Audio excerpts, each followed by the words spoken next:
Welcome to the show with no name. Ooh, that was good. For April 4th, 2014, I'm Bob Going with Gavin Murdoch, and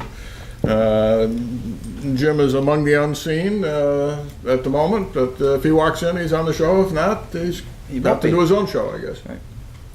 I'll have to cartoon him in. Yeah. Can I do that? Yeah.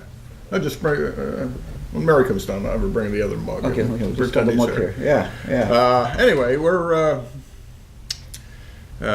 we should probably announce up front, because people don't watch the whole show, that our radio show is going to be back on at 10 o'clock on Tuesdays. Yes, it is. We've been at 11 for about a month. And, we're a prime-time show now. Well, I don't know if it's prime time, but it's primer. Primer time. Does that make us a primer? I don't know. Who was it? Which one of the nuns insisted that we say primer? I remember that being very annoyed by that. See how we can remember these things from long ago? Yeah, so I think it was Sister Florence Lewis. We probably both got it from the same source. That's right, at the same time. It's pronounced primer. Who cares? Who reads them anymore? We did. Huh? Yeah. Did you have a? Do they have primers in primary school?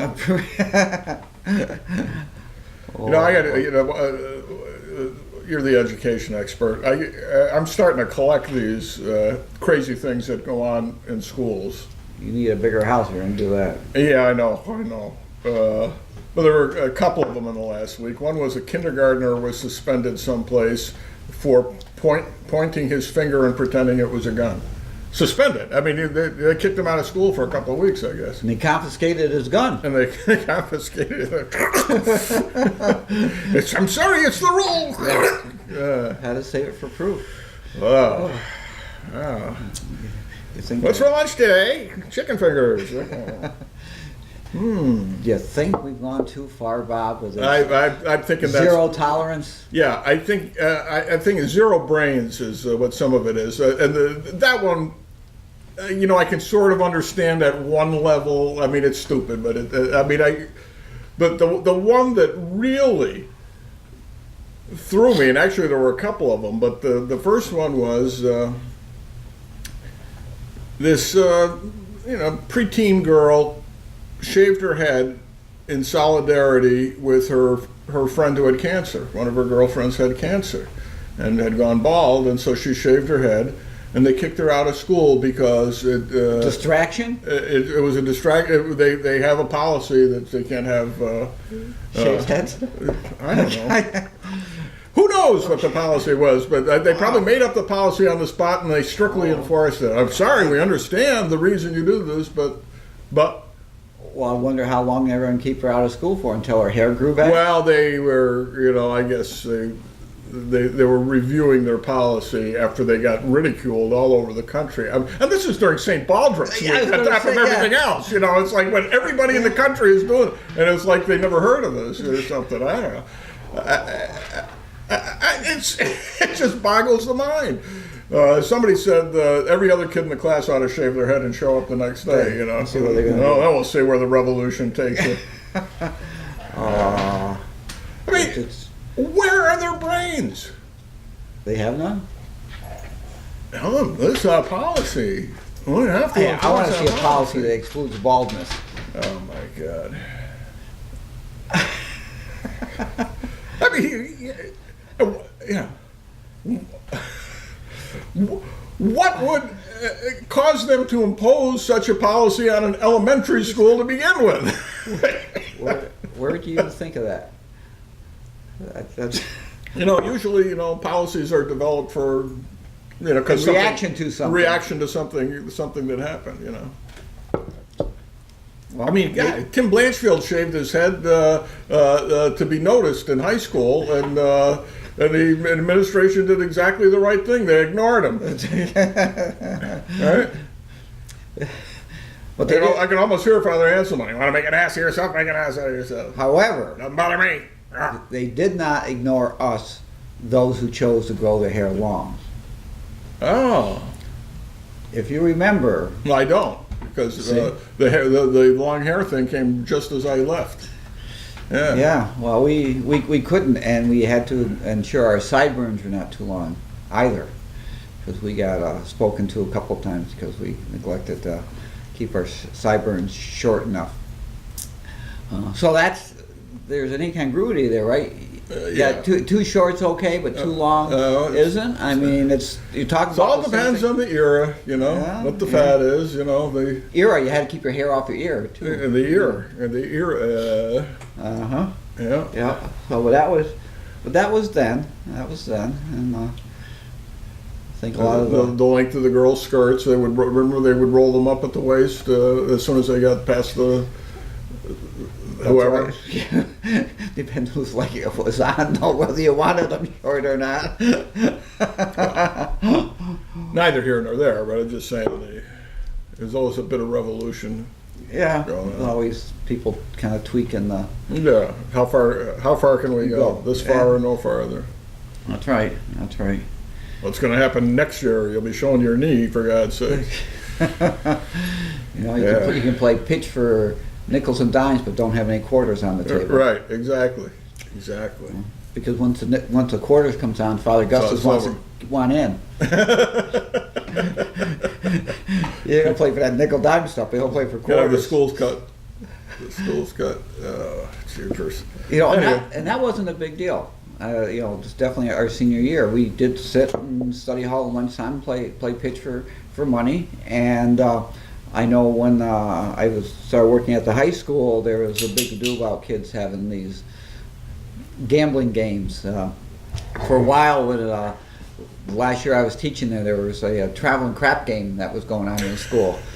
And, floating crap game. Yeah, floating crap game, and the administration was trying to run fast enough to catch up to where the. How could you hide a floating crap game in a school? The halls were narrow and the lockers were tall.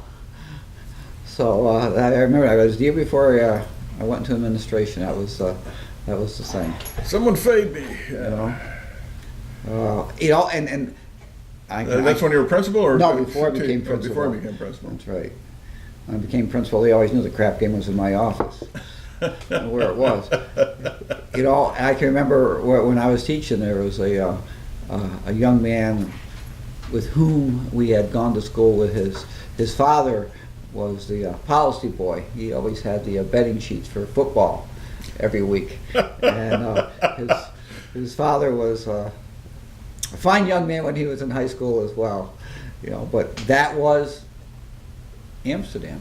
You had that's gambling town. Absolutely. Well, actually in both of my World War II books, there's a fellow who shows up. I won't mention his name now, but the story is in the second book. Died in the war, and was a good friend of Uncle Si's. So they used to walk to school together every day because they both lived on Park Hill and walked over to Lynch, down through the broom factory and everything else,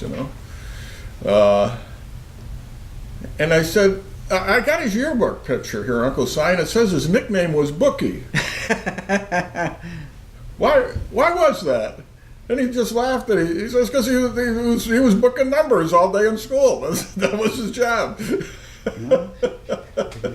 Lay him off at 2 o'clock. Absolutely. If there's a need, somebody's going to fill it. That's right. So. And let's face it, in an era when people who worked in factories had no hope of bettering their lot in life, really. That was the way out. You hit the number occasionally. That's and then go on a spree. That's right. Yeah. They'll take the wife out to the dinner. Get a new set of furniture for the. Yeah. So yeah, it's. It was. That's why I play Powerball. Only when it gets up there, it's not worth it to me. Isn't that crazy though? And I agree. I was down the other day and I looked at it. There was only 3.5 million. So that's not worth it. Yeah, forget it. Baloney. It's not if I won that. No. What I mean by that is your odds of winning are exactly the same. Yeah. you may have to share it with somebody, but your odds of winning are exactly the same if the prize is $3 million or $300 million. So, what the heck, you know? Why waste your one chance with a 3? Right, right. I think I'd be really annoyed if they just paid off a $600 million one and I ended up with a 3 pot. Yeah. That's what the heck, because it's so hard to get those numbers. Yeah, it is. Yeah, let's make it worth it. Yeah, yeah. Yeah, I mean, when you figure you've got to first matching the 5 numbers, and then you got to match the Powerball, which is a whole separate thing altogether. Yeah. Holy crap! No, no. Just matching the Powerball is. It's a 1 in 75, right? Yeah, right. And that gets you nothing unless you match something else. Yeah, yeah. So anyway, that's my theory, and I'm sticking to it. And it was up to like 60 million last week. We bought one. I don't know. I don't even know if we won or not. We didn't check it yet. I didn't hear an announcement that the winner was from Amsterdam. So okay, yeah, you think you would? They know, yeah. Oh, we didn't buy it in Amsterdam though. Oh. Well, I suppose we should get to the news of the day, of the week. Big decision. Yeah, I'm sort of at a loss. We're talking, of course, about Judge Seitz's decision in the Amsterdam versus Amsterdam case, where he never got to most of the critical issues of the case, because he started with, he concluded that the mayor has the exclusive power to negotiate contracts. And since the contract with the pro was not negotiated by the mayor, then the Common Council didn't have a right to bring it up. I'm going to just briefly touch on that because I've given my position numerous times in the past. I think he's wrong for two reasons on that, but then I'll get to what's really going on. He's wrong because I don't believe that they negotiated that contract with the pro. They just awarded an RFP that was duly extended by the previous administration, the previous council and the Golf Commission and the mayor. They asked for a request for proposal. His proposal came in, and as I understand it, they simply adopted that proposal. So in that instance, I don't see that the Common Council was involved in the negotiation, and so therefore his premise is wrong. Secondly, I think he's wrong in stating that the mayor has the exclusive authority to negotiate contracts, because the charter does not say that. And the charter does say that the Common Council has these powers and others, and the mayor has these powers, period, unless some other law gives her the powers. Right. And I only know what I read in the paper. So the questioning from the bench was, he was saying to the lawyer for the alderman, where does it say in the charter that the aldermen have the right to negotiate? And Mr. Brockbank properly said, in my opinion, that it doesn't need to be in the charter because they have that power unless it is taken away from them. Unless it says they don't. Okay. So I think he's wrong on his premise. Now,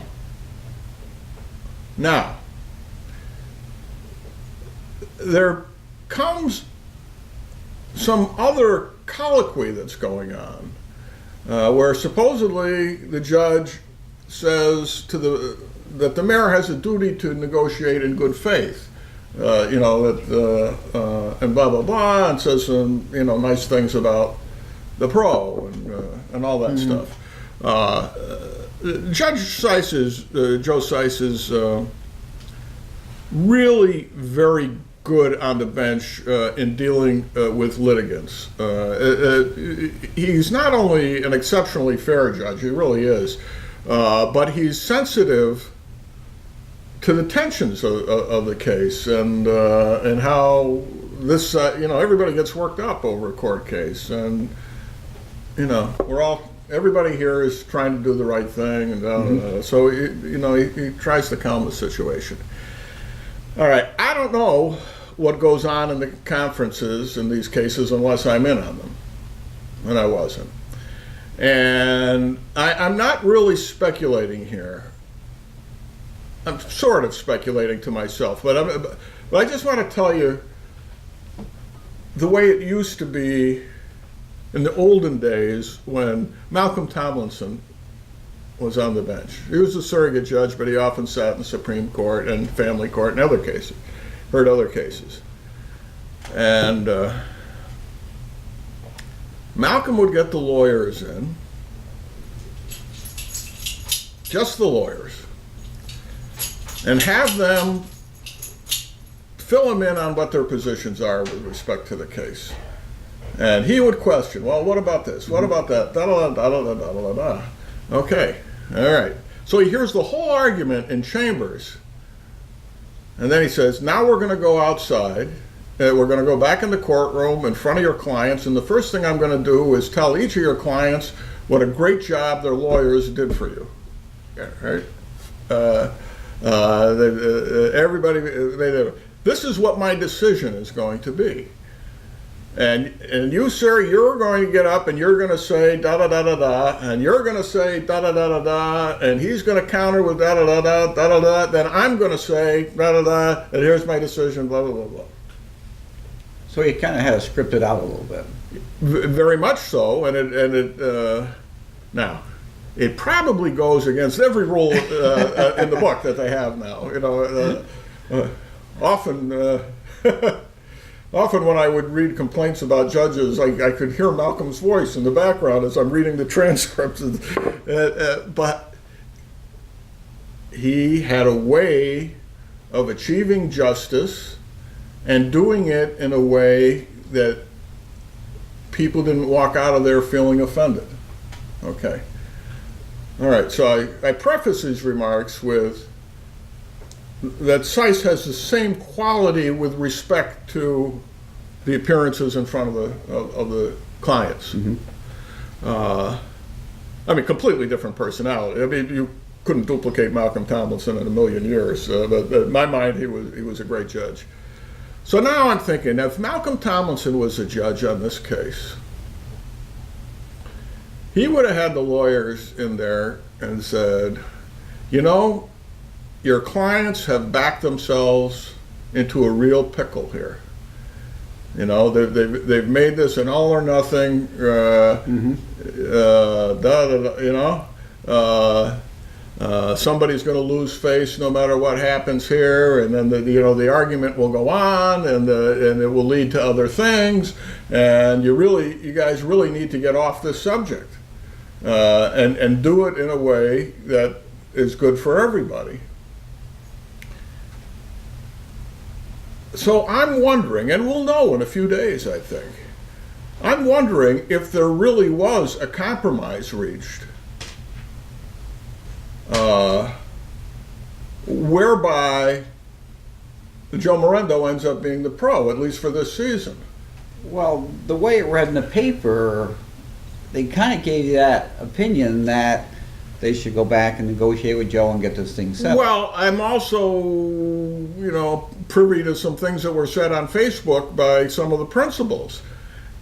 And there are several things that strike me. First of all, Joe had some remarks that were not at all negative about the thing, Mm-hmm.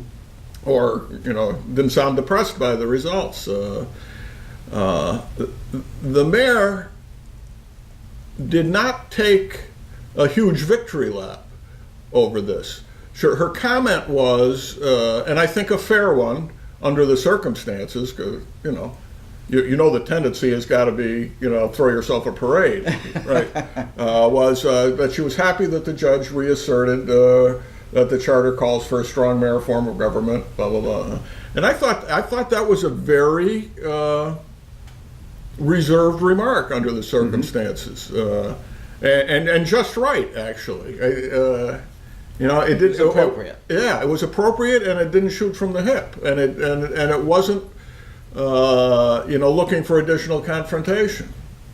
which is easy to do, of course, when you win. It's easy to be gracious when you win, but people aren't always gracious when they win. No, there's some bad winners.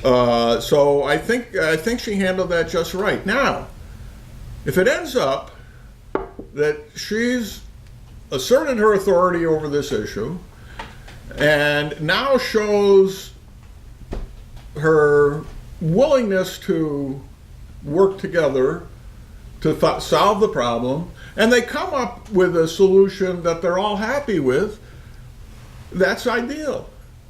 That's what you want to have happen in the first place. And the issue of what the charter says or the charter doesn't say is alive in that if you want to, your losing side can take an appeal and they might win. But that's not going to happen for a couple of reasons. One is I think they're going to reach a compromise and they're done with it. And the second reason is if they're not able to reach a compromise, the Common Council can always put up a local law changing the charter and put it on the ballot for the people to decide, to make it say what they think it said in the first place. And that would happen even if we wait till the November election. That would happen before an appeal would be processed. So no reason to clutter up the courts any further or draw up legal bills because I don't mean. I'm talking about the financial bills, not a bill that becomes law. How a bill becomes law. Remember how we learned that? It has nothing to do with reality. We did learn about I had to learn. I had to teach it when I was a history teacher too. So we did learn about log rolling. I remember that though. That was as close as we came to reality in civics class.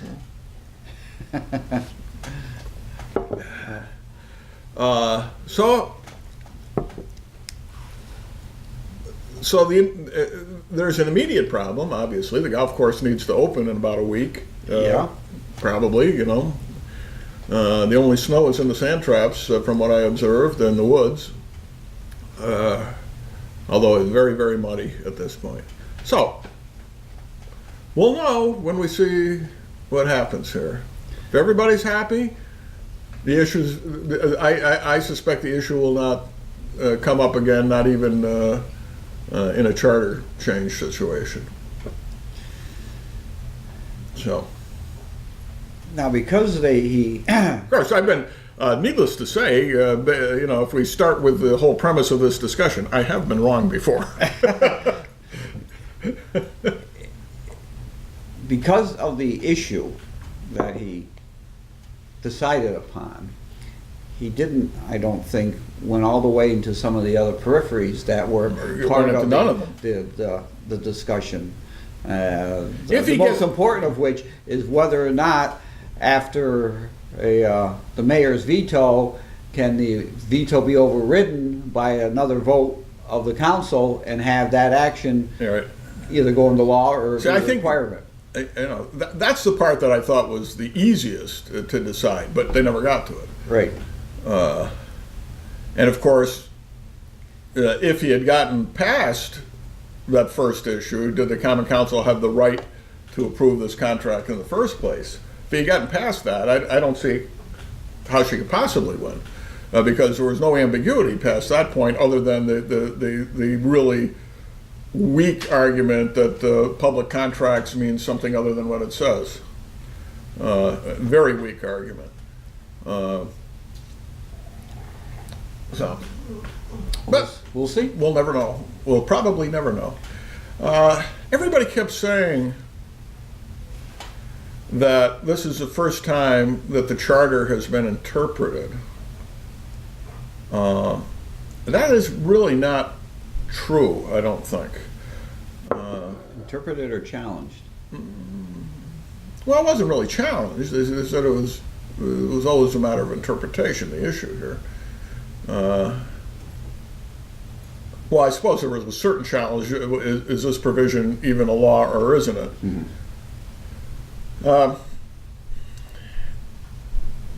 Mayor Villa operated all three of his administrations under the current charter, various versions of it, the 79 charter, 78, 79. I think it was adopted in 78, took effect in 79. Or no, maybe it was adopted in 79. When did he take office? The election was 79. I think it went into effect in 1980. Or maybe middle of 79, I forget. However. Now, the first question, how do they know that this has never been challenged? Because it's not in the book. We call it shepherdizing. The Shepherd's Company, I guess they still do. I was going to say used to. I'm sure they still do. I should know this as an attorney. But the way you used to research law is you'd find a case. First of all, you go to the statute that's involved. In this case, the city charter. Then you'd go to Shepherds, and you would check in Shepherds whether there are any cases related to the provisions of the Amsterdam City Charter. Now, those are recorded cases. All cases that go to the Appellate Division or in the Court of Appeals become part of the permanent record and are printed in bound volumes, which are now, CD discs.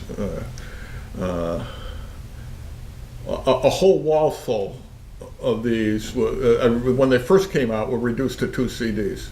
Yeah, so every all this stuff you see in Perry Mason, all the books along, 2 CDs covered everything. But lower court cases, Supreme Court cases, etc., are only printed if the editor of the volumes finds that they have a significant, there's a significant reason to do so. That it interprets a section of law that will be important in the future to somebody else. Otherwise, the routine stuff that goes on in the lower courts does not enter the volumes. So it may very well be that previous cases just didn't make the books, and therefore, if you search them, you're not going to find it. Now, Villa's mayor, and he fires Anthony Baldine, who was the fire chief. Now, the charter says that the fire chief serves coterminously with the mayor. Right? Okay, so the mayor's in for 4 years, he's in for 4 years. That's right. And at the end of the 4 years, Villa interpreted this section, as I recall,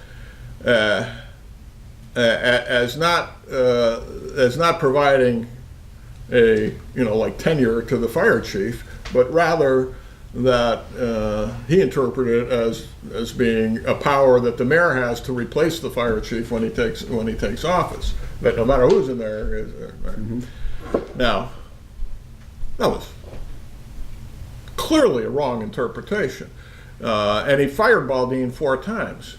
And it did end up in court at least once, if not more than once, because sometimes he would fire him and then take him back. Kind of like working for the Yankees and you're Billy Martin. That's exactly right. So that went to court, and Baldine remained as fire chief until he himself retired. So I'm virtually positive that section, at least, was interpreted to some degree, which was interesting because it came up again in a sense when Mayor Thane fired Rich Phillips, the city engineer. She appointed him. Okay, he served coterminously with her, and she fired him and laid him off without pay. Even though under the law, after 30 days, you have to pay him unless the case has been decided. He had the right, and they ignored all that. And of course, it came to the point where, he hadn't been paid for 6 months, and they settled. They gave him 6 months' salary, and he went on his merry way. because he chose to. But had he fought it, it would have been easy to avoid. So I think they're wrong when they say that this has not been to court before. They just didn't find it. And what the heck did he just do? The speaker hit the radiator, I think. He's spreading out. Chip the Wonder Dog, making his own music. Anyway, so that's where we are. I don't know. Well, we'll see now that if a result of this is that the council and mayor can play nice with each other now and move on and get into some of the other things that have to be addressed in the well, city. Of course, you've got the budget process starting up. The last thing she needs at this point is head to head. They could cut everything from her office. They can't cut her salary. They can cut her paper clips. They can cut her staff. They can cut her favorite employees. And that kind of pettiness doesn't do anything positive for the community. No, but it's not necessarily pettiness either. Because she has a tendency to spend money on wild things. Michael Chiara used to say, he says, if for me, he says, I'd put everything in contingency. And make the mayor and the department heads ask for every dime at every common council meeting. Believe it or not, the federal government used to be like that, and until fairly recently. During World War I, the Congress looked over every request from the president for military spending. They went down to do we need 27 tanks or 28 tanks, and they debated it in the Congress. That's when the government was a lot smaller. They could do things like that. But smaller government? Yeah. But really, that's what their job used to be. So keep an eye on each nickel and dime. All right. Can't say that's true anymore. See, one of those congressmen says they don't get paid enough. Of course, he's not running for re-election. That was in the news this morning. Get paid enough. I think that's the last thing you ought to be opening your mouth and talking about if you're President of the United States wanted to go on TV yesterday, the day before, I forget, wanted national television time to gloat about how Obamacare was a huge success because 7.1 million people had signed up and their goal was 7 million and they exceeded their goal. All right. I tend to think that the success or failure of this Obamacare is not going to be how many people signed up, but how effectively it takes care of the people who sign up and who don't sign up. Yeah. What the impact is, not sheer numbers. Yeah. Well, let's take a look at the sheer numbers, just for the fun. Okay. According to the president, 7.1 million people signed up for Obamacare. Now, all that means is they completed the forms on the computer. Right. Okay? Okay. That's where we start. They won't, believe it or not, they won't say how many of these people actually have a policy. We don't have that information yet. We don't have that information yet, which is baloney. Of course they've got that information. Seems like everybody has that information except them. Now, okay. But forget that for a second. First of all, because of Obamacare, 6 million people so far have lost their health insurance, and we haven't even got to the employer mandate problem yet. Okay, which was put off for another year or two. So 6 million people are without health insurance strictly as a result of this, they say. All right, so now we're down to 1.1 million, right? Right. More or less. They say no more than 38% of the people who signed up actually have policies. In other words, they've paid the premium and they're covered. That's like 838,000, something like that. is what they end up with. So how can that be? You know, in other words, after shaking up an area that controls 16% of the American economy, healthcare, after raising everybody's premiums, who pays premiums, dramatically, to cover those who aren't paying, there are fewer people who have health insurance than before they started. So they're still negative. They haven't really progressed now, in place. You look at the Congressional Budget Office figures of the projections before Obamacare and after Obamacare. They start out with the premise that when Obamacare is passed, there are 30 million uninsured people in the country, right?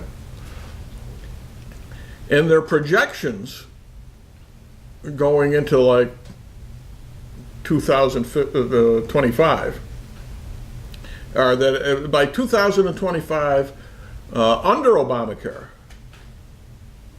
assuming everything works right, assuming that all these people who are not insured start paying premiums, or signed up, right? Same thing, 30 million. That's their projection.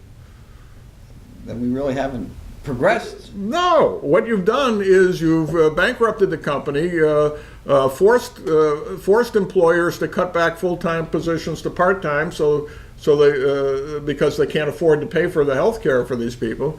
The health care premiums for employers is gone up hugely as a result of this, because it's covering every toenail. Because the bottom line is that health insurance companies are in business for one purpose, and one purpose only is to make money. Even the nonprofits. Even the nonprofits have to make money, and in order for them to be making money, they have to be having more income than outgo. Right.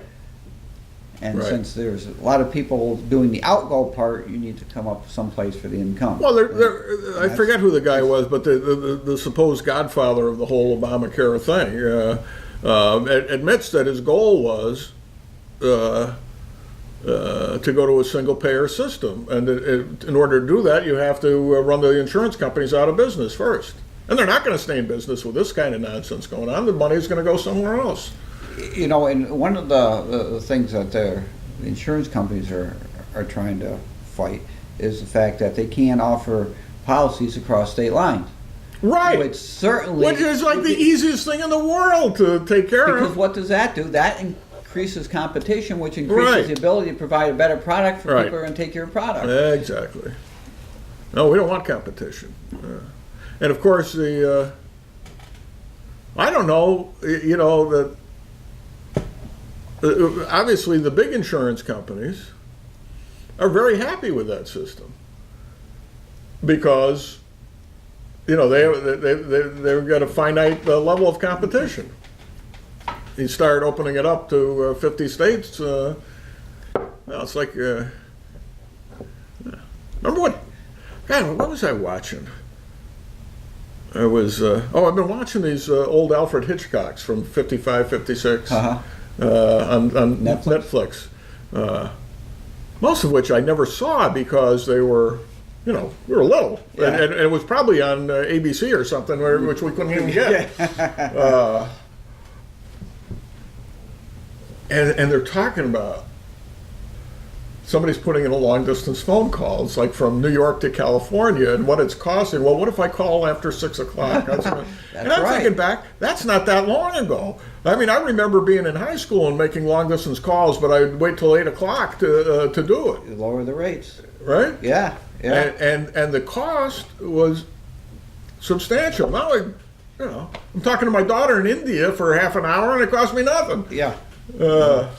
Yeah. Well, when we first got married here, my wife from Russia, we were up in Keatsville. I was assistant principal up there, and she'd call her mom once a month and run $75 or $80 for a very brief phone call. No, you buy a calling card for $25. You can talk for 6 hours. I mean, it's ridiculous. It is. It's Right. pennies a minute. Right. It's 3 cents, 4 cents a Sure, minute. sure. You know. And that's because it's opened up to everybody. It's Yeah. not just AT&T providing the universal phone service. Yep. And it's made all the difference in the world. And what has that done for commerce? It's been terrific. The economy booms as a result of stuff like that. Same with the airline competition. They used to be strictly, crony capitalism. You have this run, and you're the only one who has this run. Yeah. Now you got what's it? JetBlue coming into Albany. So now your flights to New York and Buffalo will hopefully go down because they've got somebody else competing for the passengers. Did you go to Rome on one of those trips in high school? I went to London in one of those trips in high school. What did it cost you? Thousands, probably. Right? Wouldn't have been that much. We couldn't have gone then. I don't remember. Yeah. It wasn't. Well, all I can tell you is I would not have been able to go to Europe at certain stages of my life, but when we went in the late '90s, early 2000s, it was cheaper than staying home. We got round trip to Ireland, and I think the England trip too for like $300. Yeah, holy crap! Plus, you sleep overnight in the plane, so you save the night in the hotel, and then they feed you. And you see a couple of movies that you otherwise wouldn't have seen. It depends on where you go. The flights themselves are not expensive, but the federal tax on the flight is very expensive. Well, that's gone up. Yes, it has. That's gone up, and they're paying for all these air traffic, not the air traffic controllers, but the TSA. All these people the federal government hired and unionized, and make sure you don't have a penknife in your pocket. Right. Well, no, not even a penknife. Nail clipper. Nail clipper. Forget it. I can't get on the plane then today, can I? No, I left mine in my pocket. Can't fly. I had to go to the appellate division to drop off some papers a couple of months ago, and I had a tiny little penknife in my pocket, and I laid it out to go through the magnetometer, and the guy says, he was almost apologetic. You mind if I keep this? I said, keep it. Period. And when I say a little penknife, I mean this is good for picking your fingernails and not much else. Exactly. Yeah, I suppose you could stab somebody with it, but you could stab somebody with a paper clip probably just as easily. Yeah. You can make it longer if you stretched it out. Oh dear. Yeah. Well, times have changed. But there we go. Saw some movies this week. I just saw 12 Years a Slave. Oh boy. Was that really powerful? Yeah. Really powerful.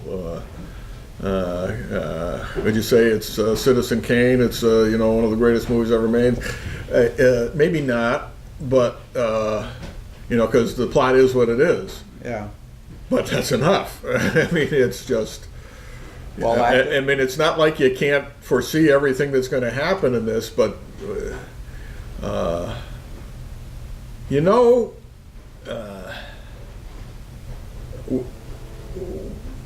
we overlook evil too easily. I love that Stephen King. What was the name? It. Yeah. The one with the clown. Yep. Right. Yeah, I remember that one. The clown in the sewer. And it takes place in 2 generations. They're all grown up in the second. They're kids in the first one, and none of them remembers what happened. They had to write it all down right after it happened because the evil is so great that their brains force them to forget about it. And you need to get the blinders off and remind yourself what evil men are capable of. And boy, this one gets it. There's so many subtleties in this. because it shows. I mean, it's axiomatic that slavery dehumanizes humans, right? Especially when you're beating them and everything else. You take away their families, you abuse the women, and all this stuff. It's dehumanized. But in the background of that, this movie shows how dehumanizing it is to the masters and the mistresses and the overseers, that they're losing their souls and their humanity through this. I think it shows an interesting sort of contrast between the good master and the bad master.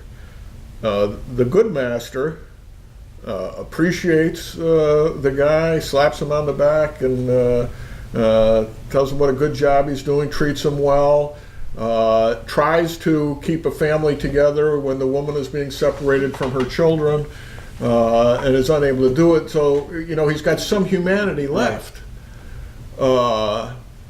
And on Sunday, he serves as the minister for the slaves, and he reads from the Bible, and then you got the bad master, who really has gone all over the end. And when he's doing the Sunday service for the slaves, it's all those passages which seem to enforce slavery. See where it says here, servants, obey your masters, or else you're going to hell. Two guys. You hear that? You hear that? So there's that contrast going on. But there comes a point where the protagonist, the guy from Saratoga, the slave from Saratoga, beats up the overseer at the. He's got the bad overseer or the good overseer? No, this is the good master's bad overseer. Okay. And that's one of my points. The good master doesn't want to know what's going on in his name. Uh-huh.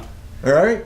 Yeah. He himself treats the slaves with great humanity. However. But the people who work for him don't. Okay?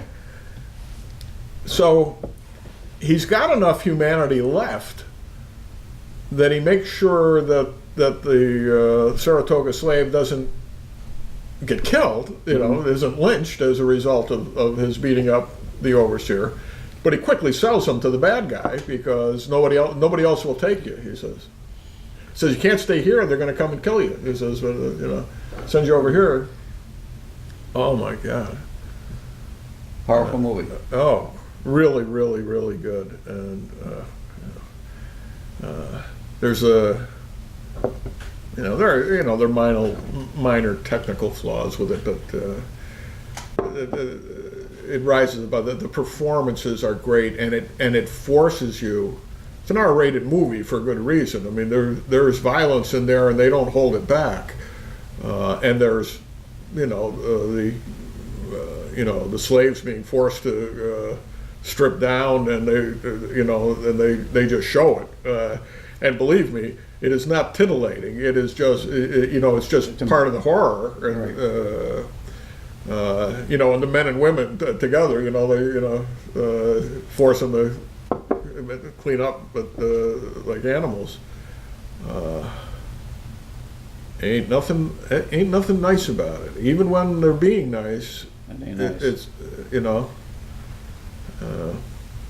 that's a true story, of course.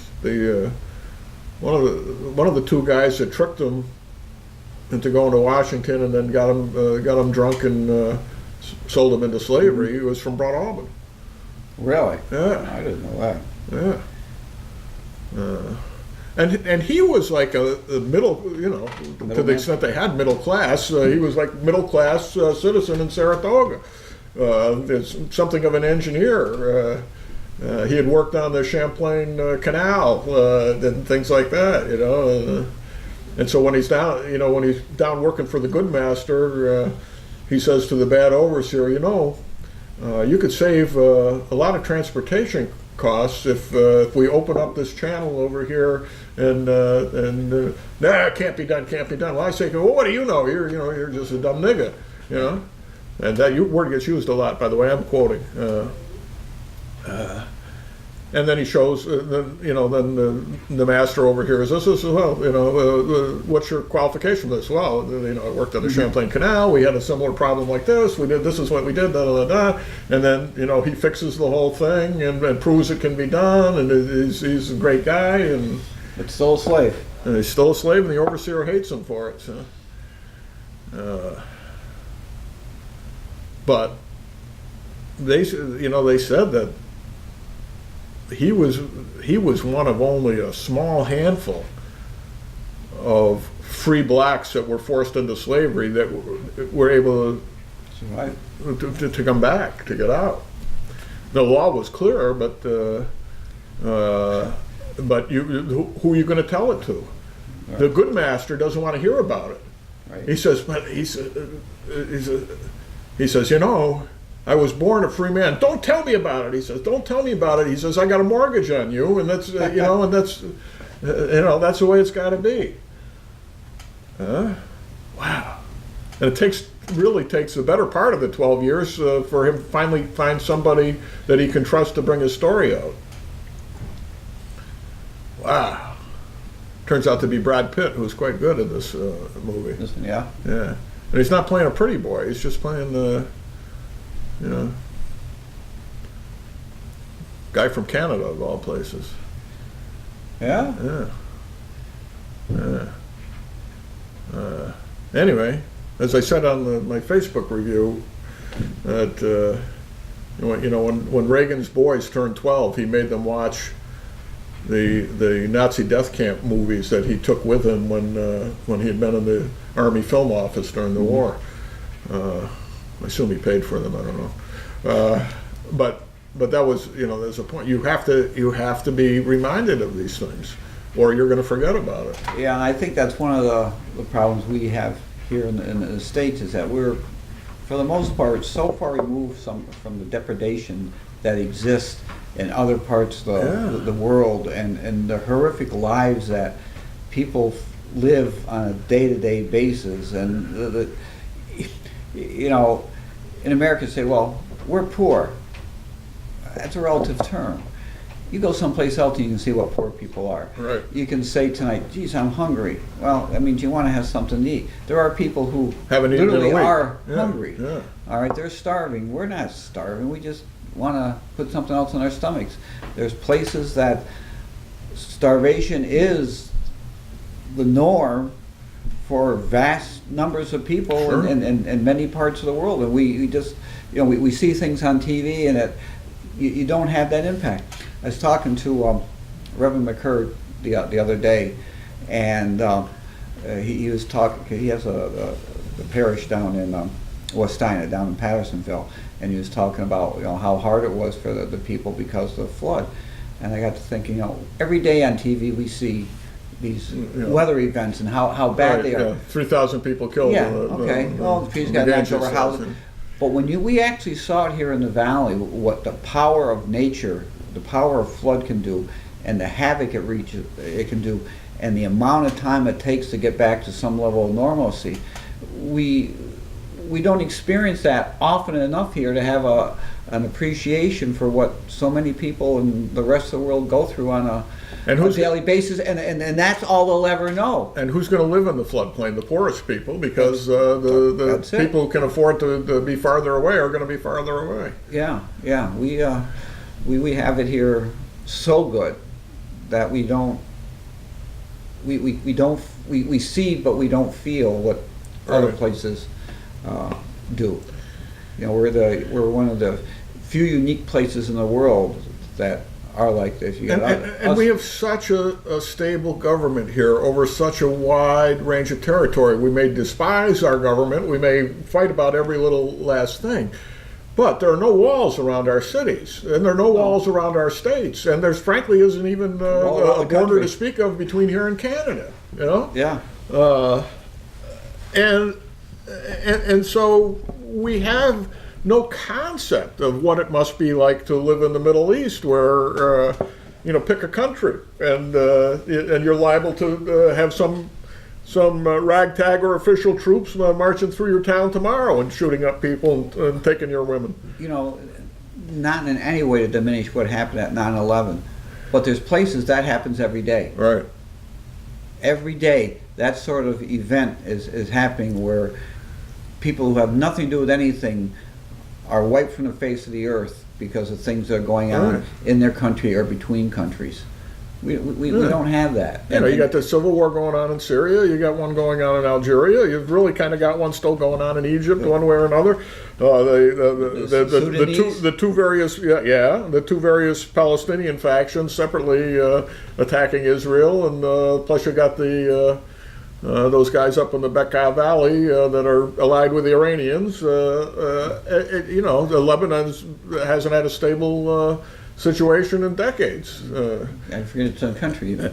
You know, and it's like every day. I think I've told you the story about my aunt, Aunt Polly, married to my Uncle John Brunelli, who's Rear Admiral, retired. Polly was in charge of the federal overseas voting program. Okay, the whole country, or the whole world actually. And her job took her to a lot of places because she would go to different countries, like go to the army bases and stuff like that. And how you know, how are we making sure that the ballots get from the local county clerks to the men in uniform and back in time so that their vote will be counted, and what can we do to speed it up? So constantly meeting around the world. And she told me about this one swing trip she did, where the first day she's in Germany, and everything's all business because she's dealing, dealing with local governments as well. You know, making sure the post office runs in there. And okay, this is what. Here's the problem. Here's the way to. Okay, you're on. Okay, got it. Okay, we'll do it. Right. Next day she's in Italy. Hey, Pauline, have another glass of wine. We'll talk about this again tomorrow. You know, and she says it's totally laid back and friendly, you know, and a plate of pasta in front of you. You know. The following day, she's in Israel, where every day people are fighting for their lives. You don't know when a rocket's going to land on the schoolhouse next door to you, because they just do it willy-nilly. And she said it was actually shocking. And we're not talking about huge amounts of territory she's covering here. Right. You know, we're talking about one end of the Mediterranean to the other, basically. Not that far, you know. 1 or 2 time zones. You know, I mean, it's less than traveling across the United States. And yet, I mean, if you landed in Idaho, would you expect the culture in Idaho to be any, or the safety factors or anything to be any different than they are in Amsterdam or Hageman? No, of course not. Wouldn't even think about it. No. Oh, but over there, you know, you got fences, you got checkpoints, you got the mines, and it's we just don't have that appreciation. You know, it's us, Canada, the British Isles, Australia, New Zealand, a couple of European countries, and then that's it. And then the rest of the world is entirely different. You know, the worries that they have on a day-to-day basis are not things that are even in our sphere. Yeah, it is. It's from another world. Sometimes we don't appreciate how good things are, even when we sit here and complain about. And if you get all your news from Jon Stewart or Stephen Colbert, you know, you're never going to appreciate it. No. But we don't want to hear about it either. You know, everybody's got enough problems in their own lives. They don't want to hear about what's going on the other side of the world. We have issues. They have problems. Yeah. We have issues. What? Nothing that can't be solved, and usually are solved. They're not, in some cases, never will be. You know, as you say in Russia, the sunshine future. And that's what it always was. The sunshine will shine in the future, but not today. It'll be the future. Right. It's someplace down the road, and the road never ends. I don't know. He's gotta. Did you see Jimmy Fallon as Vladimir Putin with Sarah Palin. I saw the replays of it.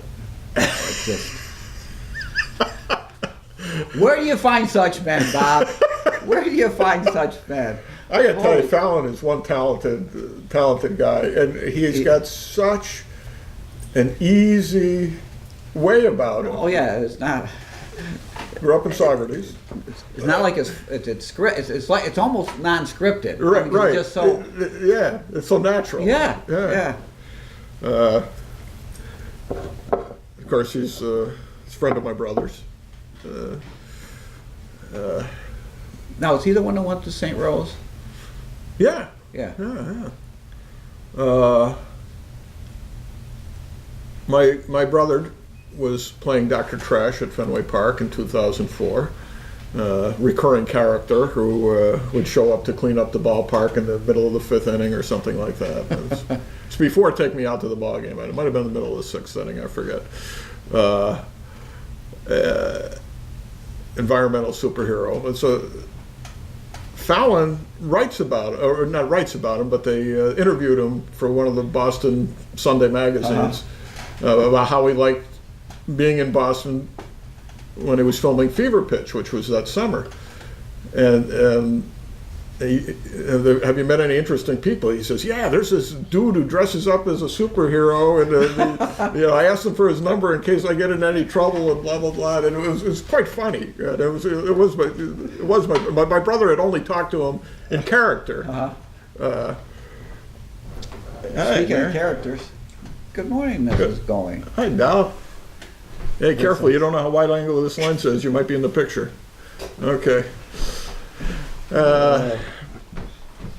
So, anyway, 2004, of course, turns into a spectacular season for the Red Sox. And it worked out for Fever Pitch, too, because Fallon and Drew Barrymore actually run out in the field when they win the World Series. And I remember watching this on TV. I said, like, it's Jimmy Fallon and Drew Barrymore running out with the team, and they're jumping up and down, and the scene gets in the movie. They filmed it live as they're winning the World Series. The camera's following them. So anyway, it's game 1 or 2 of the World Series at Fenway Park, right?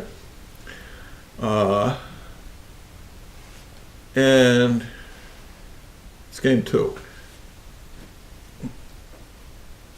Sean and Lisa had been at a wedding the day before, the Saturday game, and therefore they couldn't use their tickets for that game. But they had tickets for the Sunday game, and they gave them to the bride and groom. So the bride and groom get married on Saturday, and they're surprised with World Series tickets. And my brother's kids had made up outfits for them, and the bride had a baseball hat with a veil on it, and all this stuff. Because I say Sean got to the game anyway because he had his employee card, got him anywhere in the park. So during the game, his boss says, invite the bride and groom to John Henry's party after the game. Win or lose, the owner of the Red Sox is having this party in I forget what it was like the Hall of Fame suite or something like that at the ballpark.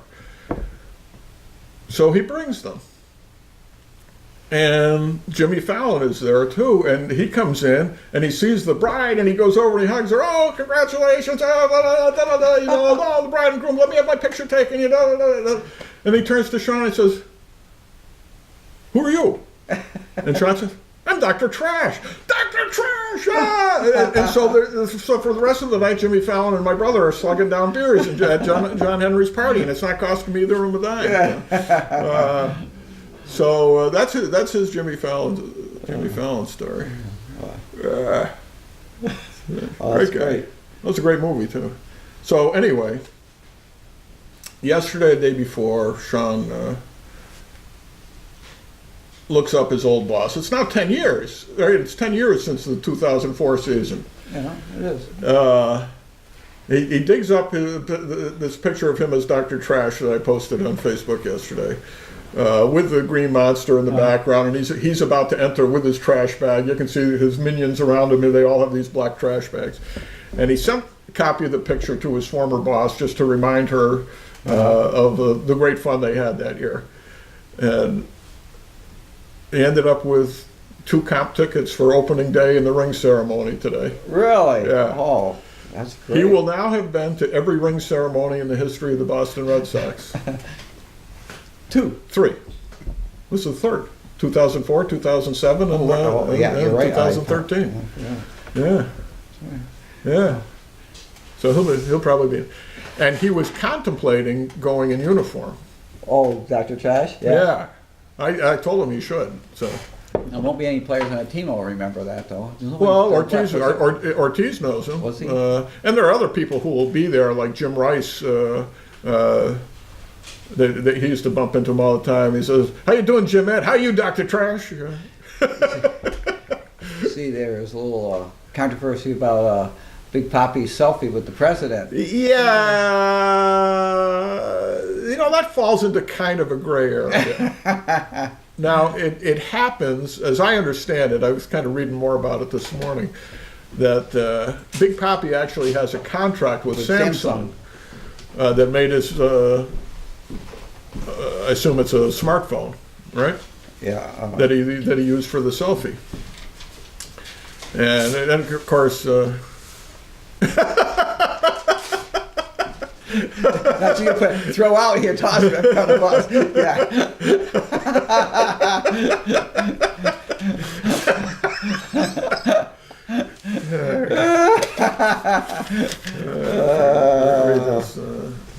Yeah. Yes, we'll have to Sure heard the replay of the show the other day when we were talking about the hoarding. Yeah. She's walking around with keep and toss. Obviously, her short-term memory is pretty good. That's a good show. Yeah. But that's so. I guess something like you said, something to do with the contract. Oh yeah. So he's got this now. This is Big Papi, all right? He's an enthusiastic guy. He's with the President of the United States. He takes a selfie. The 2 pictures went out over the wires, one of him taking the picture and the other of the picture itself, both of which were excellent quality. One by the professional photographer and the other one by Big Papi, like this, holding it like this.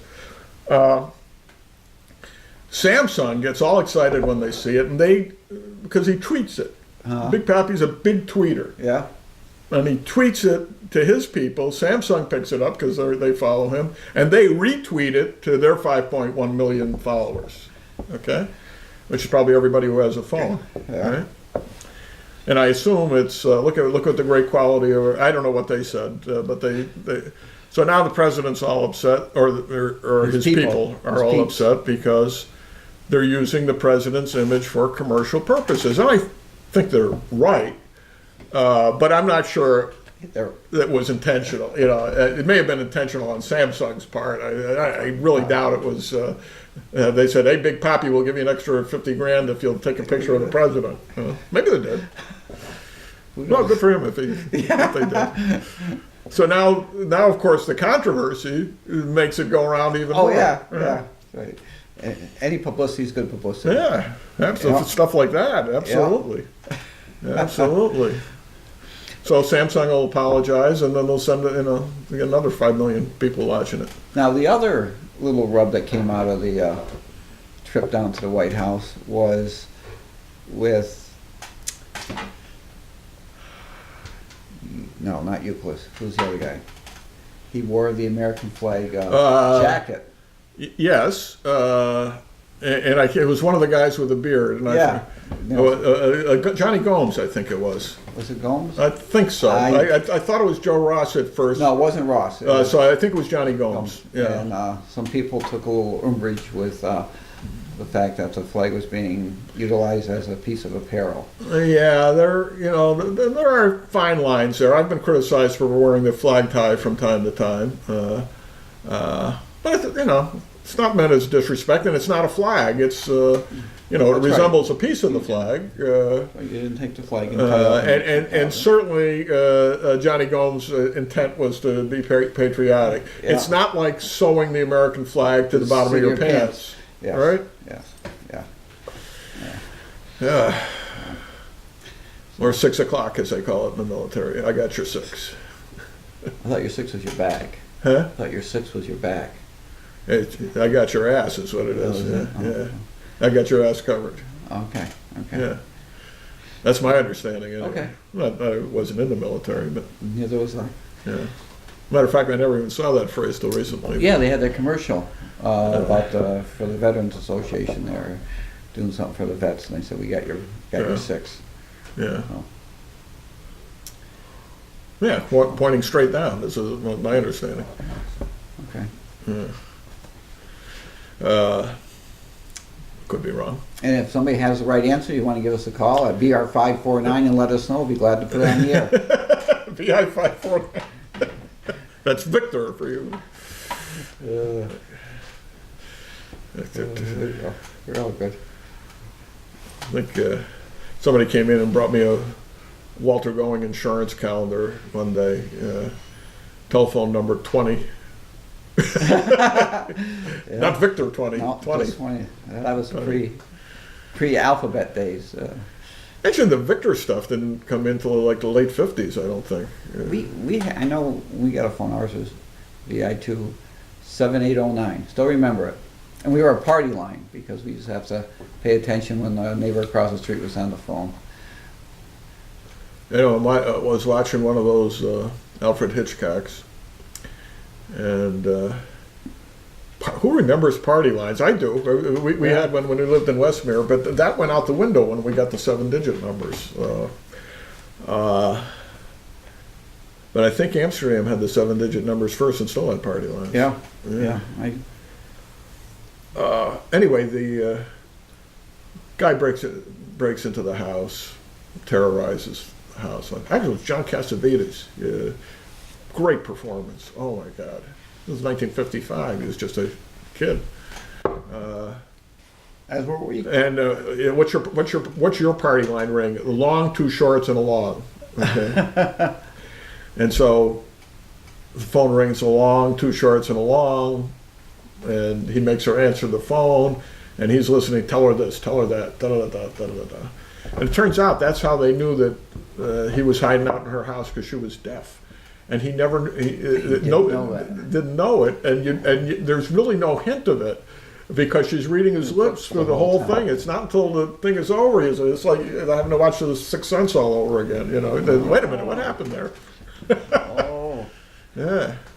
You know, his stuff, just like Rod Serling's Twilight Zone, always at the end there's that twist. There's always a twist. Of course, you're waiting for the twist. Yeah, you know it's coming, but you don't know what it is. The quality of the actors he had in those little 26-minute skits was amazing. He had all the big names. You had not only established movie stars, you had up-and-comers by the dozens. I watched one where Claude Rains played an aging puppeteer or a ventriloquist. And he's carrying on, the dummy is doing all the talking. But there was a Rod Serling episode almost the same as this one. And the police investigator investigating the murder is Charles Bronson. Oh, boy. 1955 Charles Bronson. So, you got him, you got Cassavetes, and lots and lots of John Williams, not the music composer, but the British actor who played the detective in Dial M for Murder. And I think he was the guy who used to do the Longines Symphonette commercials on Sunday. Everyone loves the classics, so you get this and 7,000 more, just as beautiful. But who knew that the popular song "Stranger in Paradise" was taken from the Bavarian Dance No. 2 by Moradin? Remember those? Yeah, that was John Williams. I'm pretty sure. The first infomercials. Yeah. It was a long infomercial. Those were like 10 minutes or something like that.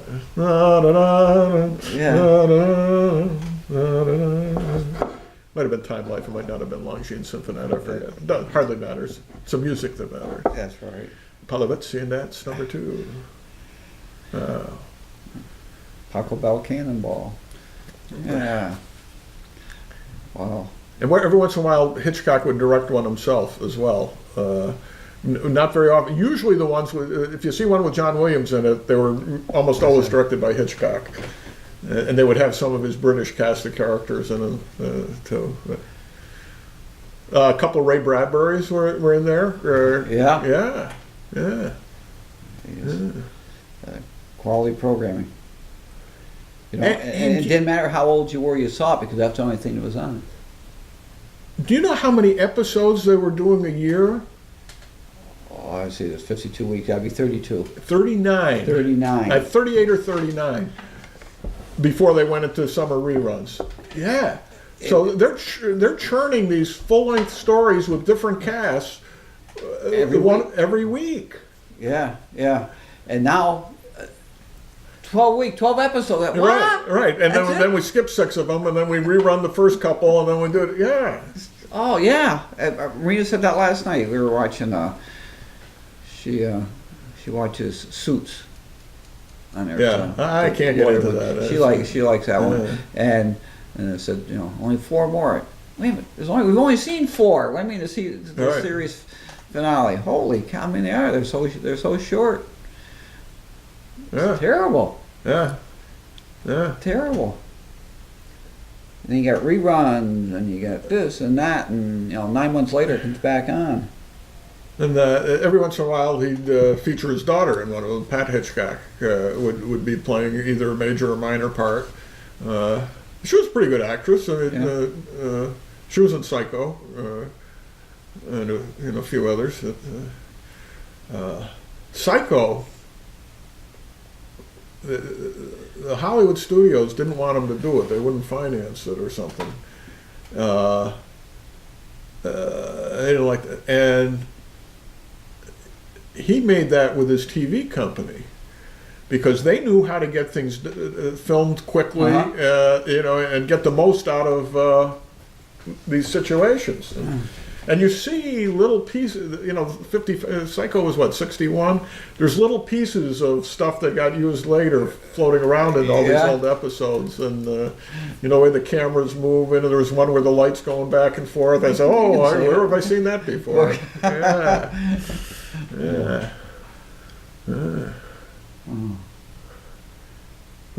Good stuff now. Yeah, it was. And they're not all Classics. They're not all classics, and some of the twists may be obvious, and sometimes they're stretching the half hour a little bit, but it's over in 26 minutes, so it doesn't matter. It's like our show. Yeah. You realize now we put a lot of stuff on our Devo. How much programming really exists in an hour? Not that much. Right. You get 3 and 4 minute commercials between. Wow. Watching some of these things on Netflix, you realize that, I was watching the last season of Law and Order: Criminal Intent, 42 minutes. They're an hour. Yeah. It's an hour time slot, and they're 42 minutes of show. Yeah. There's. And some of that's the introduction. The credits. Right. Yeah. It's different. It's different. I mean, that 42 minutes is only, 16 minutes longer than Alfred Hitchcock's half-hour shows. The rest is all commercials. Yeah. And because we don't have to get up anymore, we can just change channels. Every network is on the same schedule. You channel surf, and you're getting commercials no matter where you go. You don't see the program. Yeah. They've all got it down so people don't surf. You're not going to be able to watch this program and flip to something else because it's not there. It's a commercial like everybody else is watching. They were talking last week at the NCAA's. In an NCAA game, March Madness, 22 timeouts. 22 timeouts a game. No matter what. Between the coaches' times out and the TV timeouts and then the review timeouts. 20. And they don't go more than 2 minutes at a pop before there's a freaking commercial. You can't get a run going because the camera's the TV's going to stop your run because You got to run the commercials. I've been to one professional football game. I saw the Giants play the Redskins one time. Can I say Redskins? Yeah, I guess so. It's the name of the team, yeah. Any rate, all of a sudden, everything stops on the field. You know? And I looked at the guy who had the season tickets. I said, "What's going on? You know, the power go out or what?" He said, "No, it's a TV commercial break." Well, you have no idea how interminable those things are unless you're sitting in the stadium. There's nothing to do there. Oh my God! Oh. Yeah. Does anybody, you know, they call time. Everybody's still on the field. What's going on? They just sit there and Yeah, and you can see it when you come back from commercial. The players are waiting and waiting. You know, Yeah. watching the basketball game. You know, when they take a timeout, they bring chairs out onto the court for the players to sit down on. No kidding. Wait, I think you gotta be kidding me. Yeah, that's what their trainers and the manager kids there. They come up, bring all these chairs, and the players come over and sit down on the court for the timeout. It was nuts. They used to come over and kneel down in front of God and listen to what he had to say. Right. You didn't sit down in church, you kneeled. Right. Oh. If that. Yeah. Yeah. It's you know, it shows you how much, you know, products and TVs and stuff put into these sports, why the money is so great, because you're watching it. You're getting all these ads on there. Are you swayed to buy something because you've seen a commercial about it?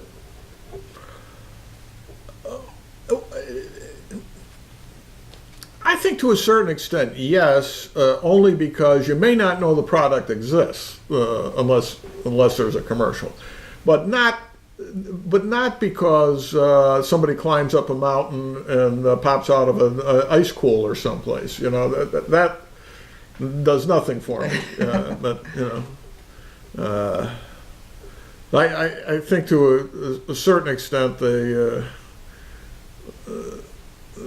fooling themselves with some of that stuff. But I've never bought Geico insurance, even though I enjoy their commercials. I haven't either. I haven't either. Last night, my Seuss was on, and they did the Geico one where the guy's talking on the phone, and his wife comes down. She thinks he's talking to some girl on the phone. That's State Farm. Is it State Farm? Yeah. State Farm. So yeah, you know what? I just know it's the commercial. Jake from State Farm. That's what right. are you wearing? You know? Jake from State Farm. That sounds. She sounds hideous. You know, she says a lot. It's been on for a couple of years, and it's still. And you still don't even know who it's for. So it's commercial. It's insurance. I don't know. I don't. They talk about how influential they are. I don't know how influential. I mean, I watch Coke and Pepsi, but I only drink the one that I like most of the time, unless the other one is there and they don't have it. I don't know. I don't think I've ever. Geez, do those guys advertise anymore? I can't remember the last time I saw a Coke or Pepsi ad. Yeah, well, they're in a lot of programs. You get a lot of program made because when these things are going on, you'll see the bottle of Coke or the bottle of Pepsi. The product placement the product stuff. placement. They do a lot of that. You know, a lot of the cop shows and stuff. They've got their automotive placements in there. They're all driving the same kind of brand new black Plymouth or Audi Ford or whatever it is. Yeah, I mean they do that. I don't know. Yeah, it's, you know, that's been going on a long time. You see some of these older shows, and you're, geez, did everybody drive a Ford in 1957? You know? Yeah. Well, that's how. There's two ways to tell how old the program is: by the year of the car and the kind of phone they're holding. Yeah. Oh yeah. You know. Yeah. It's one of the old shows we watch. Cosby, and they got a portable phone, you know, and it looks like a World War II walkie-talkie. Right. You know, Right. on there, they're huge. You know, well, Seinfeld too. You know, yeah, Seinfeld. Yeah, the old Seinfelds. Well, that's a '91 Seinfeld. Yeah, Look at that. pull the antenna up on there. Oh. The first cell phone I ever saw was the size of a tank. Tony Casellas was visiting his father from Chicago. And Tony Sr. was at the office next door to mine, and this got to be 82 or something. Correct, I was out of there in 83, so it was, somewhere in Yeah. there. And I think he opened up his briefcase, or else he had a very big pocket. I forget, but it was like this big. And I had never even heard of cell phones at that point. And when he showed me that he could pick this thing up and talk to his office in Chicago, this was just miraculous. Yeah. The first things we had were Let alone that they even had cells at that point, but that he was able to make the call from the Key Bank building with all the steel and everything else. This is just. Yeah. Well, Where's the other end of this? Are you hooked up to your father's phone or something? How long's the wire? Oh. How long's your cable? No. It's God, amazing. 10 years. I can't imagine what it's going to be like in 10 years. These apps and. Yeah. Downloads for free. Now you can catch all the ball scores live. You can live stream on your phone. Everything. Well, I can't see there, but I know we're it's at there. we're at the Performing Arts Center, SPAC, this summer. Had a Disney thing, Fantasia, with the Philadelphia Orchestra, and Ann and Laura are there, and I don't know. One of us mentioned something about the constellation or which direction we're facing, or something like that. She opens up her iPad, or it might have been her smartphone. I'm not sure which. It doesn't matter.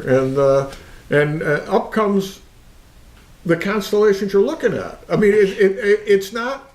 It knows where you're pointing. You hold the thing up, and it was showing the constellations that were on the other side of the building. So it's all.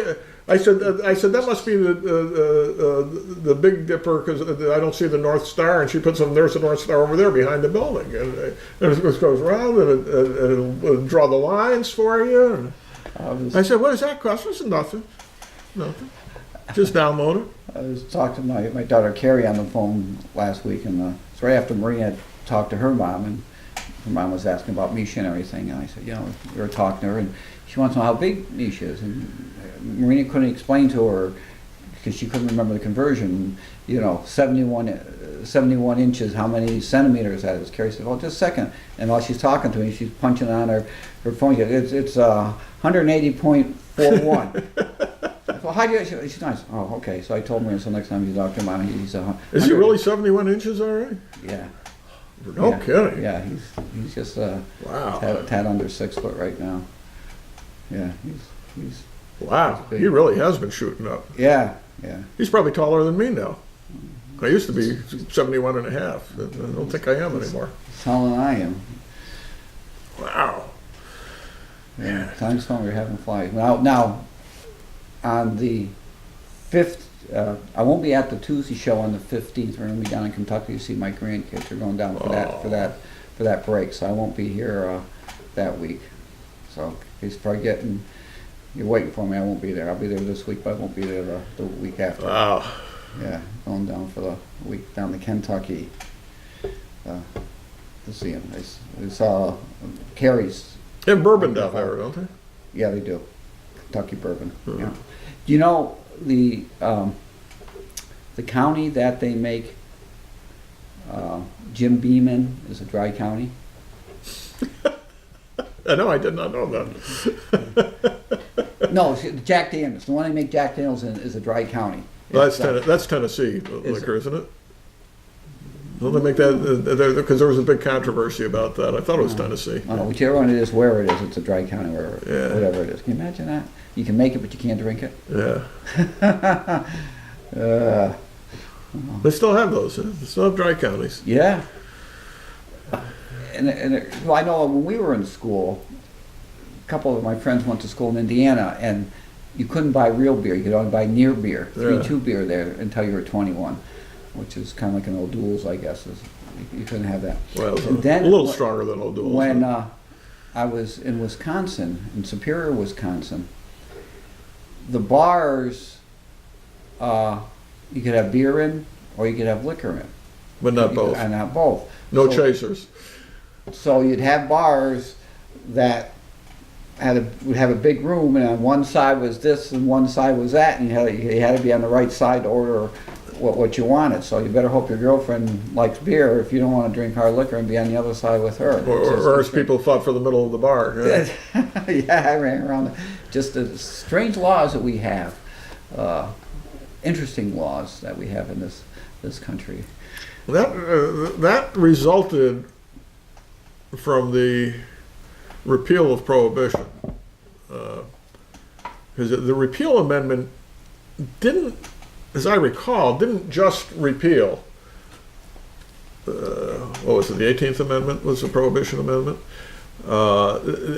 It specifically allowed states to do whatever they wanted with respect to that. In some states. Yeah.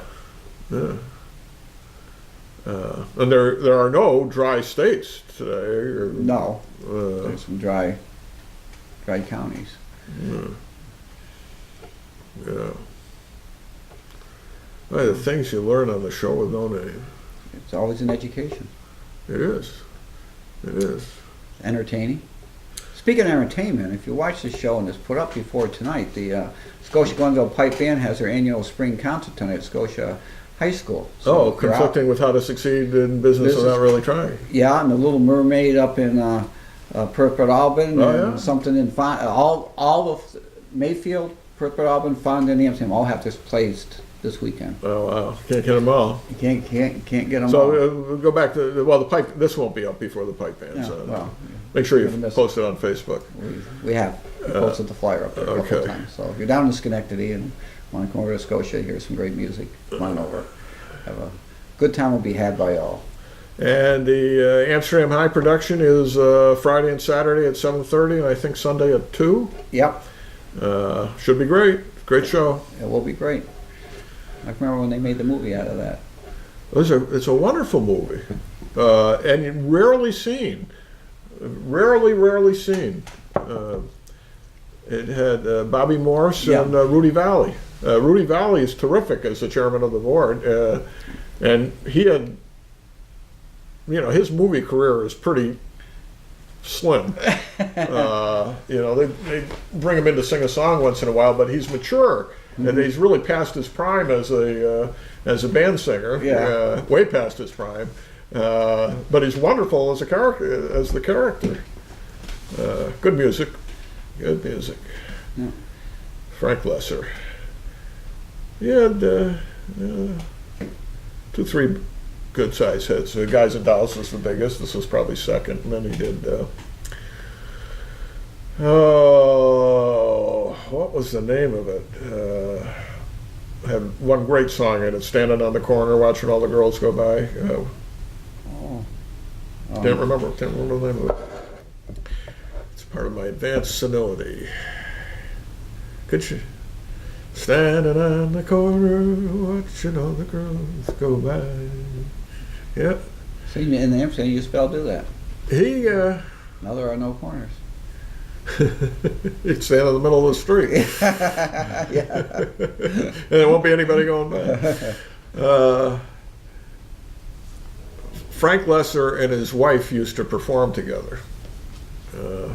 Mostly at parties for their friends, but they could both sing decently, and of course he would write the songs. And I think he wrote "Baby It's Cold Outside," which is kind of fun little novelty number. She keeps telling him it's time to go home, but baby, it's cold outside. Can I stay a little longer? They sing on the Andy Williams show. Could be. Anyway. He was very popular in the group he ran in, and his wife was not quite so popular, and they called her the evil of two lessers. Very good wordplay. I don't know if it's true or not, but that's what they said. Really good. Yeah. Sounds like something Oscar Levant would say. Probably was Oscar Levant. I knew Doris Day before she was a virgin. Was one of his great ones. She turned 90 yesterday. Doris Day. Yeah. She used to be on all the programs we used to watch. She'd run her string, and then a year or two later she'd come back and appear on them. Used to be a lot of variety shows. There you were. know, that you- Did you see that Tim Conway thing on Carol Burnett that I borrowed from somebody the other day and No. posted? No. I had never seen it. It's actually an outtake from the Carol Burnett show. There was no way they could work this in. He's just deadpanning, making stuff up as he's going along. They're all sitting on the couch in Mama's living room, Uh-huh. okay? And Carol Burnett keeps trying to strike up a conversation with Vicki Lawrence, and then Conway will just come in with something. That's when Dick Van Dyke was on the show briefly. It was just this bizarre, slow stream of consciousness, and they'd all break up. Yeah. The whole cast is It's just not like- looking down. They can't look up because they know they're cracking up, and they're just waiting for the moment to pass so they can restart the skit and get something out of it. And before they can, as soon as Carol Burnett starts leaning over to say something, then he'll come in with another one. It goes on for like 5 minutes. He's talking about when he was a kid. He went to the circus and saw these Siamese elephants. And there's nothing in the script about this at all. He's just and then when they finally stopped choking, yeah, they were joined at the trunk. It was terrible when they sneezed.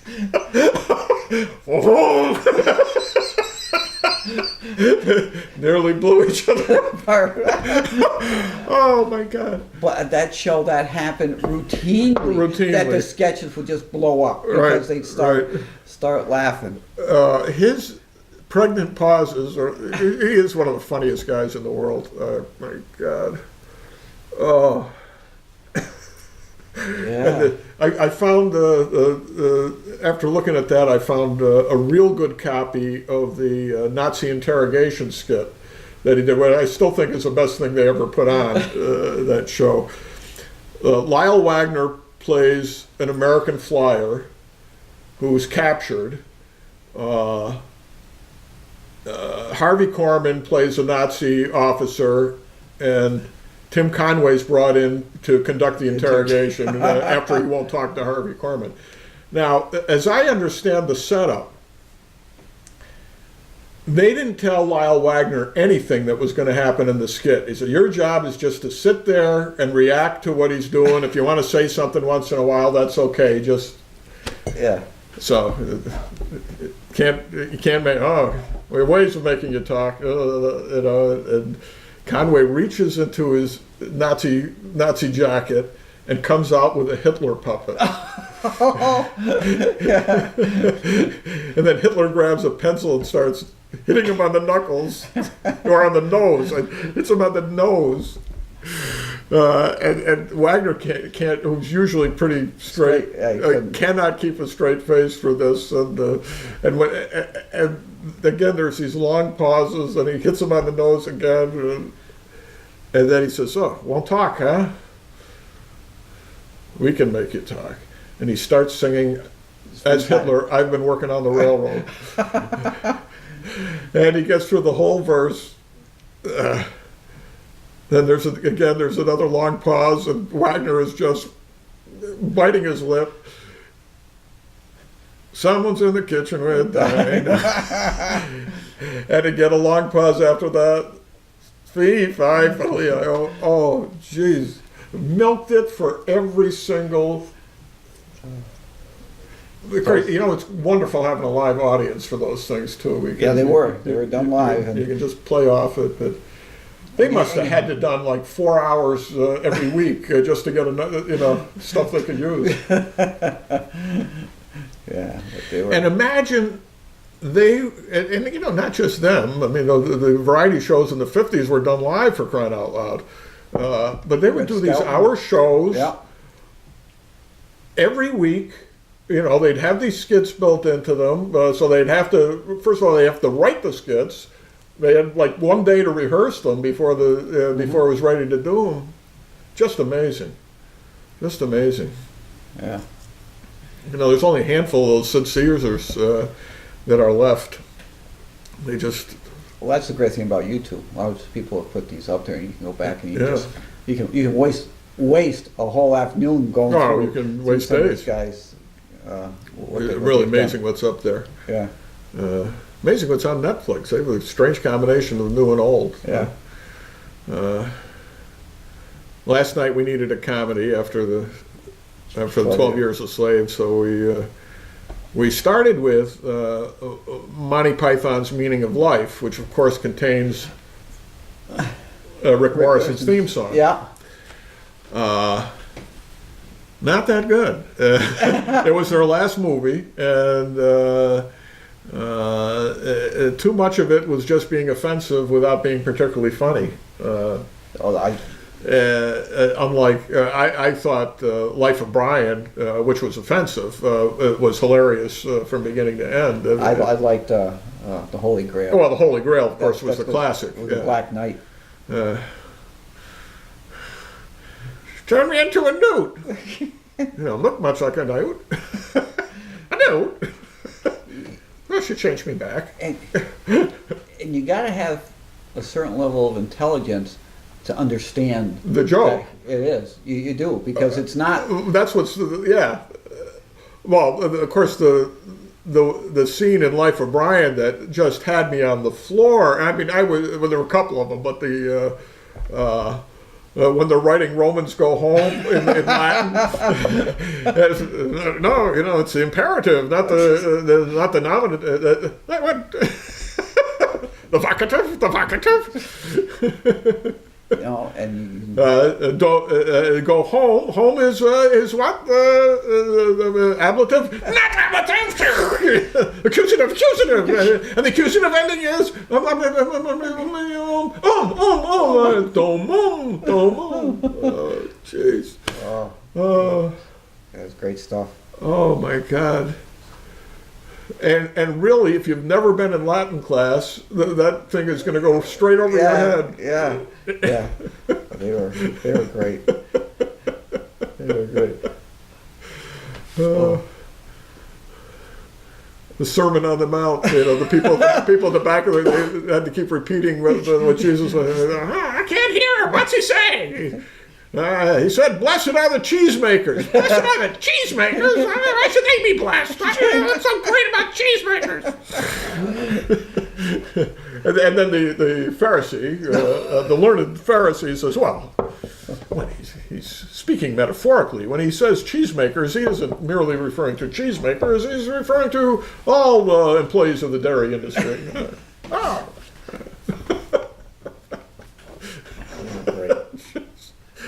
Oh, a certain man had two sons. What were their names?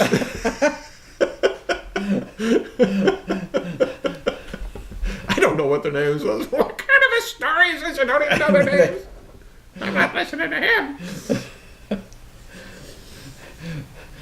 Even being offensive is funny. Oh yeah, I mean it certainly had its offensive moments. Gotta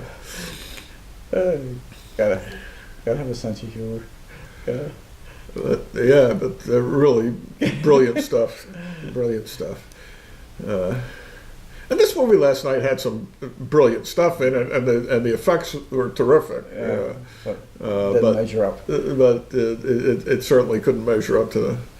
It did have the really offensive fat guy in the restaurant scene toward the end there, where he ordered everything on the menu. Oh. So after that, we decided that wasn't that funny. It wasn't. So we watched Airplane 2, which it recommended after that. We rarely see Airplane 2 because Airplane 1 was so good that's the one you see. Absolutely. But if Airplane 1 had never been made, Airplane 2 is a pretty darn good movie. Shatner is terrific in it. He doesn't come in till about 2/3 of the way through, and this is great Shatner being Shatner sequence. It's tough. The first of the movies are always, they're great, we should make another one. And they make another one, you say, well, then when you get to the third and fourth, it's just like... I've not seen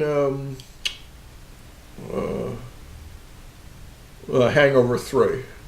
I haven't seen any of the Hangover movies. Well, the first Hangover, especially if you watch the uncensored version, that is absolutely one of the funniest movies I've seen in years. The timing of it, the setup, everything is perfect. And you know, any good comedy, there'll be a setup like an hour and a half before the joke, and all of a sudden you get the joke, and it's great. It's absolutely terrific, perfectly directed. The second one was essentially a remake of the first one. There wasn't that much, you know. Wasn't that much new? No, and they did a quite competent job of it. They say the third one is nowhere near as funny, and and you know they were stretching when they did the second one. I mean, how do we? Well, we have another guy getting married. You know, another one of the gang is getting married. Okay. And more adventures. But the first one has Mike Tyson in it, playing himself, and you say, "Holy God!" You know, but he's wonderful playing Mike Tyson. Yeah, jeepers. And there, in some ways, it seems like it was done on a budget of about 10 cents because they were just, you know, filming it in Las Vegas, using the rooftop of the hotel and things like that. So everything they're shooting looks like they didn't even have to stop the traffic for it. The whole premise is they wake up the morning after the bachelor party and everything is in chaos and one of the guys is missing and nobody remembers what happened. And so they spend the rest of the movie trying to backtrack and figure out what happened. Where they lost them. And what they were doing. Very, very funny. So we're going to do the show on the radio show. What time's the radio show? 10 o'clock on Tuesday. On Tuesdays, 10 o'clock. Yeah, what was I going to... You know, this is Mitch Lee thing on the radio show. Yeah. This is so we find out who actually listens to the end of the show. Okay. Yeah. Mitch Lee passed away a couple of weeks ago. The guy who wrote the music for Everybody Doesn't Like Something, but Nobody Doesn't Like Sarah Lee. And then on the basis of that... Was he Sarah's wife? I don't think so. No. Wasn't his wife? No. Oh. No, I don't think so. No? I think he just worked for an advertising company. They spelled Lee different, but it is the same name. You're actually making me think about this. Oh. Maybe that's how he got the job. So anyway, that's... so after that, they said, well, you wrote a good jingle. How would you like to do Man of La Mancha? So he writes some music for, you know, the last of the great Broadway musicals. So, so this is, you know, kind of like one of the theme songs of the show, because the show with no name tilts at windmills. We, you know, we fits right in with us. We carry on our battles, knowing that we're going to lose most, if not all, of them. But we keep fighting. I keep fighting. All right. So the play opens up with Cervantes, the author of Don Quixote, being thrown into prison. Mm-hmm. And he brings along, you know, his aide and a trunk full of costumes, which is about all he owns. And the other prisoners have their own government set up there, and they're going to steal everything, all his worldly goods, because that's too bad. That's, you know, there's more of us in our view. Yeah. So what is this stuff? Anyway, so he tells them this costume, and he tells the story of Don Quixote, and the prisoners end up playing all the parts, and so you blend from, you know, it's the play within the play within the play. Mm-hmm. And I guess it's basically, if you like the show, it's like the Little Rascals things. If you like the show, you can pay, right? Pay as you exit. Right. If you really like the show, let me keep my stuff, including the script of Don Quixote, or the novel. By the way, he died the same day as William Shakespeare. Isn't that amazing? He did. Yeah, Cervantes. Yeah. So anyway, so the actor plays Cervantes. Mm-hmm. Cervantes plays Alonso Quijana, the country squire, whose mind slips and thinks he's a knight errant Don Quixote de la Mancha, and so it's play within, play within, play. Right. So Cervantes says, "May I set the stage?" I've never played this part, by the way. I guess looking long and thin is kept this from happening. I do have the beard, though. "May I set the stage? I shall impersonate a man. Come, enter into my imagination and see him. His name, Alonso Quijana, a country squire, no longer young, bony, hollow-faced, eyes that burn with the fire of inner vision. Being retired, he has much time for books. He studies them from morn to night, and often through the night as well. And all he reads oppresses him, fills him with indignation at man's murderous ways toward man. And he conceives the strangest project ever imagined, to become a knight errant and sally forth into the world to right all wrongs. No longer shall he be plain Alonso Quijana, but a dauntless knight known as Don Quixote de la Mancha." All the while there's this in the background. "Hear me now, O thou bleak and unbearable world, thou art base and debauched as can be, and a knight with his banners all bravely unfurled now hurls down his gauntlet to thee. I am I, Don Quixote, the Lord of La Mancha. My destiny calls and I go, and the wild winds of fortune will carry me onward, oh, whithersoever they blow. Whithersoever they blow, onward to glory I'll go," etc., etc., etc. You want to play Sancho? Or? No, you're doing a good job. No, okay. All right. "Hear me, heathens and wizards and serpents of sin, all your dastardly doings are past. For a holy endeavor is now to begin, and virtue shall triumph at last." All right. Mitch Lee. He didn't write the words. He wrote the music, which is cool stuff. Cool stuff. Best production the Adirondack Players ever did, and it was in the 70s sometime.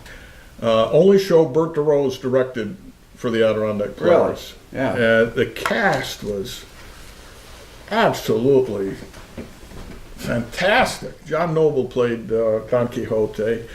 Merwin Romaine played Sancho Panza. I can't remember the woman who played Aldonza / Dulcinea. She didn't. One of those people came in town and left, and Here today, goon tomorrow. yeah, but she was wonderful, wonderful. Gail Welch played the niece. Matt Cinquanti was the sympathetic priest, sympathetic with the people who are trying to take his money. I think Bernadine Albright played the sister. So they have this wonderful song toward the end where I'm only thinking of him, where they're trying to put him away. Yeah. I'm only thinking of him. Right. All right. Great music, beautifully done, incredibly moving. The set was out of this world, and it's set in the prison. And there's this great staircase that's hauled up by chains, and once the prisoner comes in, the staircase goes away, and it doesn't come in again until the end of the play when they're singing the Impossible Dream on the way out. Great, but it was absolutely fabulous production. Fabulous. Did you bring Robert Goulet in to sing Dream the Impossible? I can't see Robert Goulet playing. I can hear him singing the songs. I can't see him acting the part. I mean, he's good stuff for stuff like Lancelot. Camelot. Yeah, Lancelot in Camelot, where you don't really have to do much acting. Just sing the songs and look pretty. That's where the Arabs always go to get their ride, What's that? That's where the Arabs go to get their ride. The Camelot. Yeah. Well, we picked up a album of Robert Goulet Christmas songs, cheap. They were cheap then A couple years ago, and we played it in the car when we were going somewhere. It was so awful. It was one of these things like, let's write some new Christmas songs. Maybe we'll get a hit out of it. And it was like, it was an aging Robert Goulet. It's Christmas, pretty bows. Go to Kmart, get stuck in the aisles. Everything's on sale. Literally, that was the extent of the music, or nearly literally. It just awful stuff, and you could see him just going through the motions, trying to make it sound like it was something when it was nothing. Nothing. It was not "Oh Holy Night." It was. It wasn't even Silver Bells. It was just it was horrible. Anyway, we're running under 2 hours because we started late, but you got to go, I assume. I gotta go. So that's going to do it for this week. Come back to the radio show on Tuesday. We'll probably be doing another podcast next Friday if anybody shows up. Until then, this has been The Show with No Name.